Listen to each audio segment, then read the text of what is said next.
Whatever the occasion, effortless elegance is right this way. Because Hilton brings you new ways to stay courtesy of the Nomad London. And it doesn't stop at award-winning dining in a space draped in velvet and illuminated by vintage chandeliers.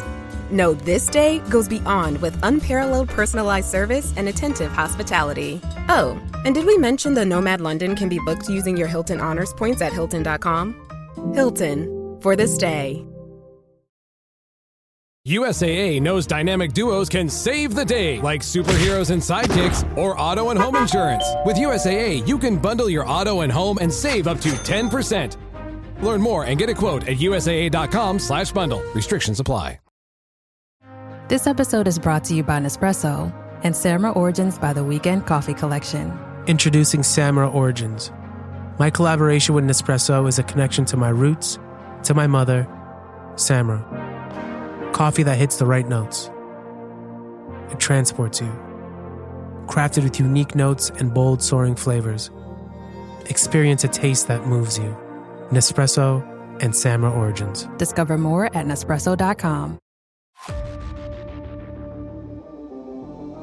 This is the FPL Draft Zone, your fantasy team's best signing of the season. The dust has settled on the Premier League season, draft leagues have been won, and draft leagues have been lost. But what have we actually learned from this season that was, and what can help us do even better next time around? Well, good news everyone, we're about to find out. Hello and welcome to the FPL Draft Zone, a podcast all about draft FPL. I'm Dom Crofts.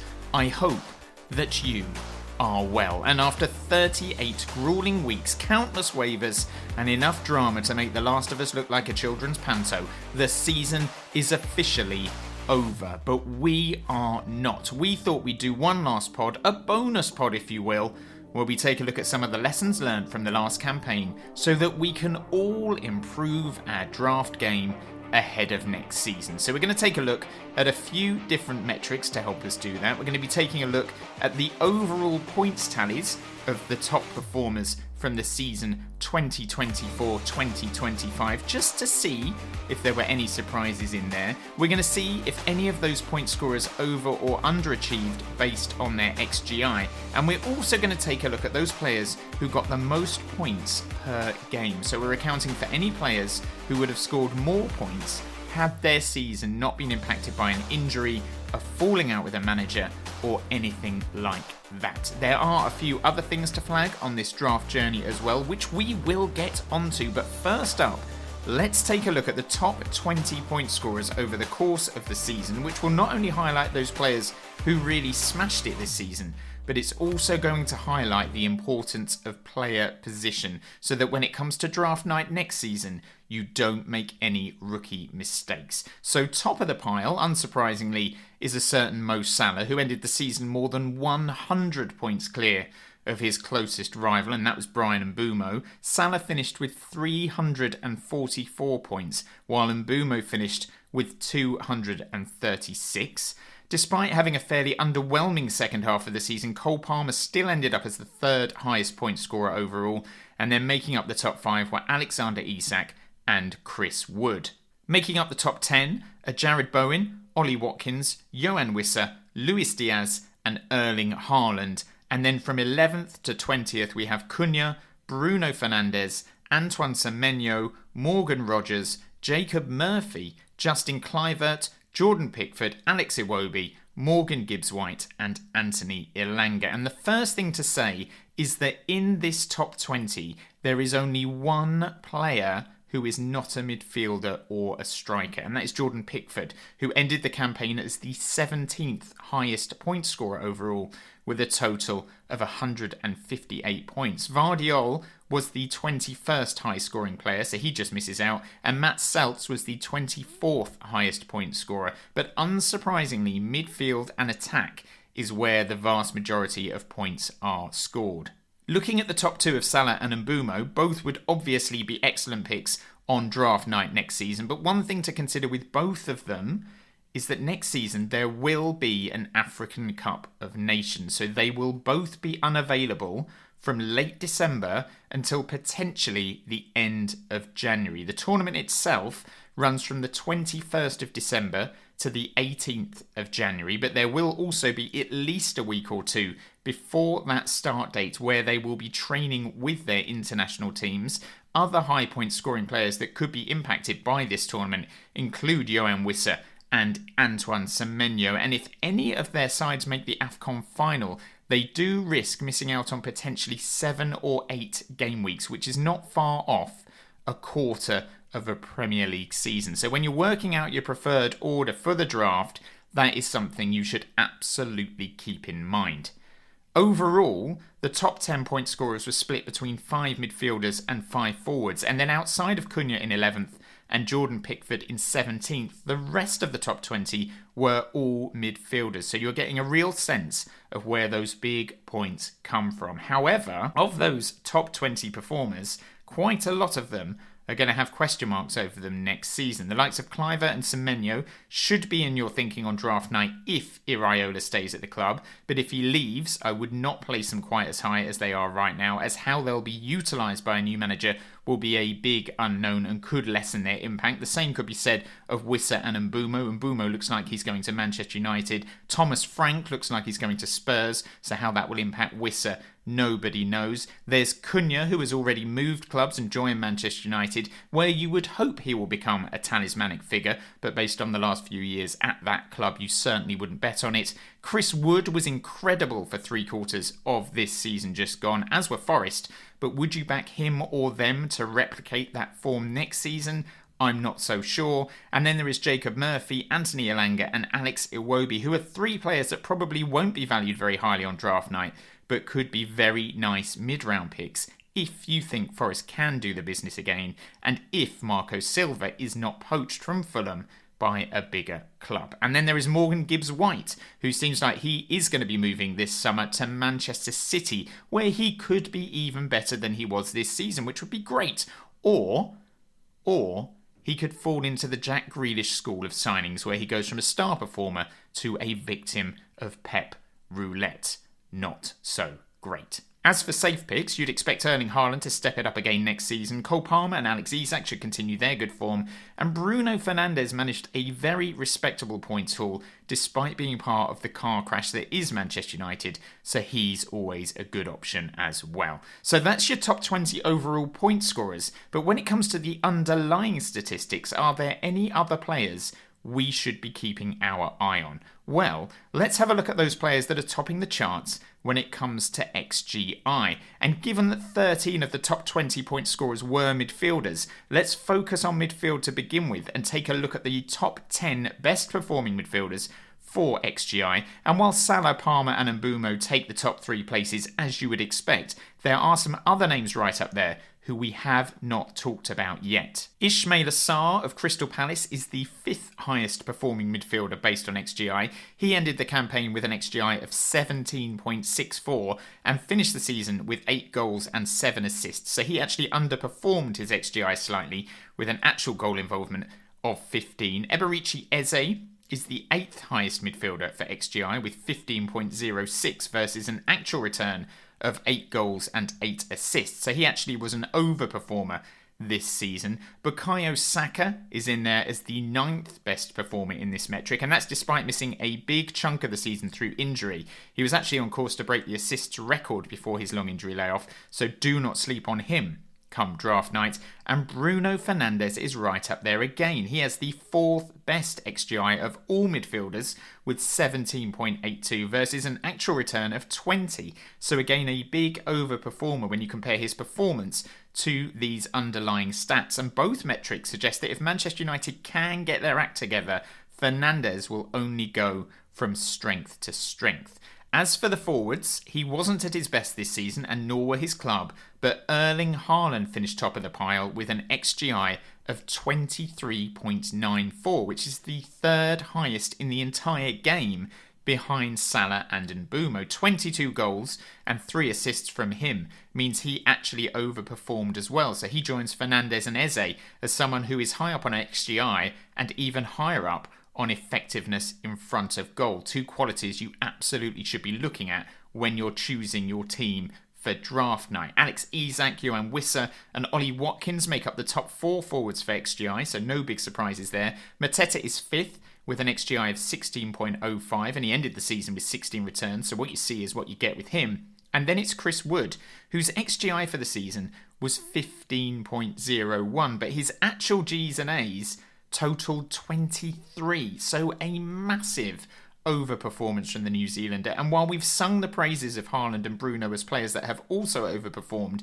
Woods falls into a totally different category for me because his overperformance is so gigantic. 8 additional goal involvements to what he should have had, and in my opinion, that is not sustainable. There is also no evidence that he can replicate this form next season based on his previous seasons in the top flight, where he is more of a 14 or 15 goal a season man in keeping with his XGI than someone in the mid-20s. So that's something to bear in mind when you're plotting your draft pick order. Evan Nielsen is also in the top 10 for XGI forwards, which is very interesting given it was his first season in the Premier League and he was injured for a pretty long spell as well. He had an XGI of just over 14 and got 15 returns, so if Iraola does stay, he'd be firmly on my radar on draft night.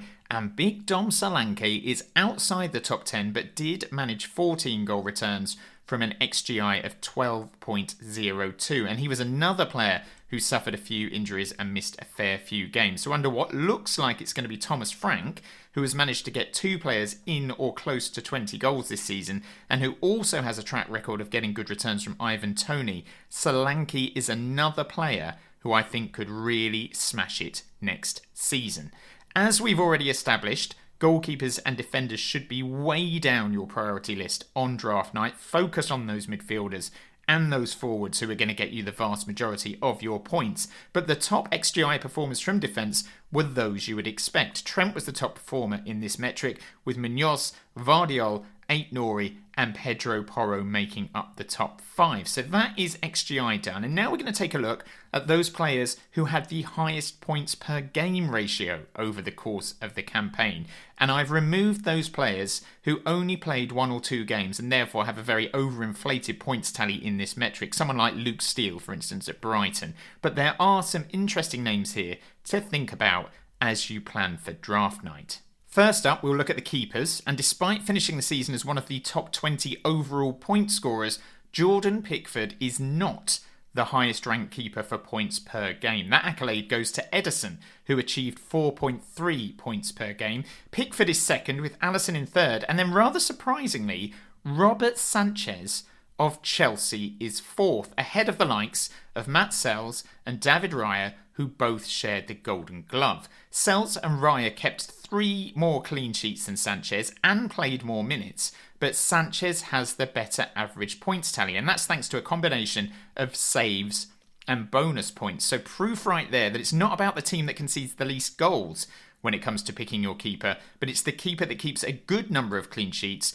but is also subjected to plenty of shots, save points, and who is in a team that does not have a whole host of star performers that can pinch those bonus points. In defence, Trent has the highest points per game ratio, but he is not going to be an option next season. However, Gabriel is, and he's the second highest point scorer in this metric, comfortably clear of Daniel Munoz and Vardiol. So when you're looking at the best attacking defensive option for your team, keep that in mind. Gabriel did miss a lot of the season through injury, but the suggestion based on these metrics is that if he hadn't missed those games, he would have been one of the top 2 point scorers when it comes to defenders. It's easy to overlook West Ham players when it comes to draft night, given how bad they've been since the glory days of David Moyes, but Jared Bowen is always their one shining light, and it was no different this season. He ended the campaign with a points per game average of 5.7, which is massive, and places him only behind Mo Salah, Brian Mbeumo and Cole Palmer. So if Graham Potter can sort the hammers out this summer, make that team his own, then make sure that Bowen is in your thoughts as a first or second round pick, depending on your league size. Amad Diallo is another player who figures quite prominently in this list, so don't overlook his impact ahead of next season either. And then a few names to pick out from the front line. Obviously, you've got Isak, Haaland, Wood and Watkins. They're featuring at the top of this list. But also near the top for points per game, João Pedro, Omar Mamouche, Kai Havertz, Evan Nielsen again, and Jürgen Strand Larsen. They all averaged over 4 points per game, and 3 of those 5 players had either very long injury layoffs or only joined the league in January. So they are important picks to consider when it comes to draft night, even if not all of them may naturally figure in your thinking when it comes to that first or second round. There are a couple more things we're going to dive into before we finish. In a minute, we're going to be looking at new signings versus tried and trusted proven Prem stars. But first, an underrated metric by many, but not by us, and that is minutes played. If your players are not on the pitch, they cannot score you points. And if they cannot score you points, you are not going to win your draft league. So it's important that you pick players who are deemed first team regulars by their manager. Now, this can be harder to stick to with some clubs than others. And I'm sure that if you played draft last season, someone like Kevin De Bruyne would have been picked up in the first couple of rounds. But have you heard Kevin De Bruyne's name mentioned at all in this podcast based on any of the previous metrics we've discussed? No, you have not. And that is because Kevin De Bruyne played just 1,694 minutes this season, and while he still managed 4 goals and 9 assists, that was nowhere near enough to make that pick worthwhile unless he was a mid to late round pick. And City players will be just as tough to pick next season unless you get your hands on Erling Haaland, Rodri or Vardiol. So be careful not to be drawn to players by name, drawn to players who are not going to get regular starts, because that can be the death knell to your draft league hopes. Finding a new job is stressful.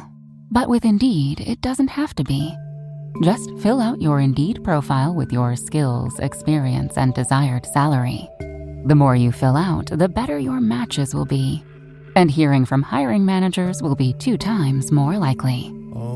Relax. That's your Indeed profile sending opportunities your way. Indeed, the world can work better. Llegaron los nuevos McCrispy Strips, listos para aventurarse en la mezcla de mayo ketchup, la barbecue que quedó en el fondo de la cajita, hot fudge sundae y en la nueva creamy chili McCrispy Strip dip. Los nuevos McCrispy Strips, ahora en McDonald's. Para pa pa pa. After Zoomies at the dog park, it's time for Drive Up at Target. In goes a big bag of kibble and 1 squeaky chicken toy for the good boy. Drive Up that's ready when you are, only in the Target app. Just tap Target. In terms of minutes played, let's take a look at the top performing defenders. And Nathan Collins is top of the tree in this one with 3,420 minutes. Max Kilman of West Ham is next. And then it's Milos Kerkez. But then we really hit those sort of defenders who tick both boxes of being regular starters and reliable point scorers, with Van Dijk, Milenkovic, Vardiol, Munoz and Murillo all in the top 10 for minutes played. And of the top 10 defenders for minutes played, guess how many are also in the top 10 defenders for points scored? 6 of them. Kerkez, Van Dijk, Milenkovic, Vardiol, Munoz and Murillo. So minutes played really does equate to points scored. On to midfield. Top for minutes played is Brian Mbeumo, followed by Mo Salah. Cole Palmer, Antoine Semenyo and Morgan Rogers also make the top 10 for minutes played, which is also littered with defensive midfielders who you would not touch with a barge pole in draft, including Bruno Guimaraes, Caicedo and Ryan Gravenberch. But again, outside of those defensive-minded players, there is a very clear correlation between minutes played and points scored, and it's the same up front. Chris Wood played more minutes than any other forward in the game in the 2024-2025 season. Wissa, Isak and Haaland are in the top 5. Mateta, Cunha, Watkins and Strand Larsen are all in the top 10. So it is crucial to focus on players who are going to play a lot of minutes, because minutes translates to points. And then let's take a quick look at new signings versus tried and trusted Prem proven talent. And we're going to focus on one player in particular here just to give you an idea of what we're talking about. At the start of last season, there was a lot of hype about the likes of Yankuba Minte for Brighton. He just signed from Newcastle, where he had a good reputation. He had had a breakout season in the Eredivisie, and he was going to be playing for a brand new forward-thinking manager who had worked wonders in Germany. On the face of it, Yankuba Minte was a great draft pickup, right? Wrong. He was not. And that is because when you look at those factors, there are way too many unknowns when it comes to bringing in a player like Minte. He'd never played in the Premier League before. We did not know if he was good enough. Could he translate his Eredivisie form to the English Premier League? Will he settle at a new club in a new city? Will his new manager play him regularly or rotate him? Will his new manager's style of play help him or hinder him? Will it differ to what he's used to? It's very easy to get wooed by new signings and focus on them when it comes to draft night, but they are always going to be major risks. And when you look at last season's new signings, on reflection, how many of these would you have been happy to have brought in on draft night? Arsenal signings, Ricardo Calafiori and Mikel Merino. Aston Villa signing, Ian Matson. Brentford's Igor Thiago. Brighton, Minte, Rutter, Matt O'Reilly. Chelsea, Kiernan Dewsbury-Hall. Palace, Daichi Kamada. Liverpool, Federico Chiesa. Man City, Savinho. Man United, Xerxes. West Ham, Somerville and Fulkrug. The list goes on and on. And while there are some players who did join new clubs and did do well, the likes of Ismaila Sarr, Ndiaye of Everton and Liam Delap of Ipswich, the vast majority of new signings do not hit the ground running in their first season and therefore should not be valued highly on draft night. Focus on those players who have done it before, focus on the ones who have done it consistently and over multiple seasons, and focus on the ones who are not going to fall victim to rotation. Now, there are a couple of other types of player that I wanted to take a quick look at. And first up are players who have massively underwhelmed in the previous season and who you think or are prepared to gamble on bouncing back in the following season. And I have personal experience of this, having drafted Marcus Rashford on draft night last season. Rashford had come off a really bad campaign in 2023-24. He finished with 7 goals and 3 assists. But I gambled that he would return to the form he showed in 2022-2023 when he scored 17 goals and got 7 assists. What happened? Well, he barely featured in a United shirt. He fell out with his new manager Ruben Amorim, and by the time he did have a renaissance at Aston Villa, I'd binned him off because he hadn't been getting any minutes for months on end. Now, next season, there are going to be a host of players who have let themselves down this season who will be looking to bounce back. Phil Foden is the obvious one for Manchester City, but there's also the likes of Rashford and also Martin Odegaard of Arsenal. And how highly you value them versus what they are going to do for your team will go a long way to defining your season. So think very carefully before committing to these types of talents too early and weigh up the risks. Phil Foden may well rediscover the form that earned him Player of the Year 2 seasons ago, in which case you're going to have made a very smart decision if you'd got him in. But if he doesn't, and you've picked him up in the first or the second round, you've probably blown your title chances before the season has even started, because you would have picked an out-of-form player who is also at risk of rotation week in, week out. Of those 3 players I mentioned, Rashford, Odegaard and Foden, I would try to avoid picking them up until round 3 at the earliest. And although gambling on someone like Foden still being available at that point is a risk, is better than burdening your team with a player who this season played just 1,771 minutes and managed just 10 attacking returns, which is less than Dango Ouattara and Mikkel Damsgaard, and the same as Adama Traore. Use the evidence from the past season to shape your team next season so you don't fail before you've even begun. And the other players to be wary of, players whose futures are in doubt and who may end up moving to another country completely. The transfer window shuts after the season starts, which means there will be players on draft night who you could pick up who may not even be in the Premier League come September. And a case in point of this is Ivan Toney from last season. Toney was being linked with Chelsea, he was being linked with Spurs, and he was being linked with Saudi Arabia. And a lot of managers, including myself, made the assumption that he would stay in the Premier League. He just played in the Euros. His stock was high. He'd come off a pretty prolific season with Brentford. Why would he want to throw all that away and move to Saudi Arabia? And yet a couple of weeks later, he'd moved to Saudi Arabia, and managers are left with a gaping hole in their front line, which becomes impossible to fill unless you're bottom of your league and have first pick on any striker incomings. So make sure that if a player's future is in doubt and there is a possibility he may move abroad, and I would certainly place someone like Marcus Rashford into this category at the moment,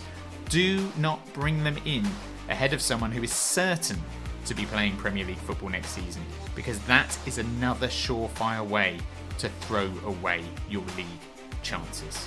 So that's a little look at some of the learnings from the 2024-2025 season. I hope you avoided any trap players this time around and enjoyed a winning end to your campaign, and I hope we've been of help to you over the last couple of seasons. I'm still not entirely sure if we're going to return next season due to work and life commitments, but fingers crossed we can work something out. You will be the first to know one way or another if you're following us on our socials. You can find us at FPL Draft Zone on X and on Instagram. And all that's left for me to do now is to congratulate our first ever FPL Draft Zone Draft League champions. In League 1, Saikaran Padashetty is our champion. He earns promotion alongside Thomas Helliso, Joe Ryan and James Doyle. Well done to you four. In the Championship, Louis Tams Kunhalshak United are champions, with Mount United, Tom K and Adam C also moving up a division. Upper Shack, Jan, Corey and Liam all dropped down into League 1, so commiserations to them. And then in the FPL Draft Zone Premier League, it's a huge congratulations to our first ever Premier League champion, Odin Erkadal Glatvet, who finished 6 points clear of his nearest challenger. Pancho, Richard, Colm and Mike all suffered the humiliation of dropping down a division, so sorry about that, guys. But that is it for this bonus episode of the FPL Draft Zone. I hope it's been of some use, and until next time, it's bye for now.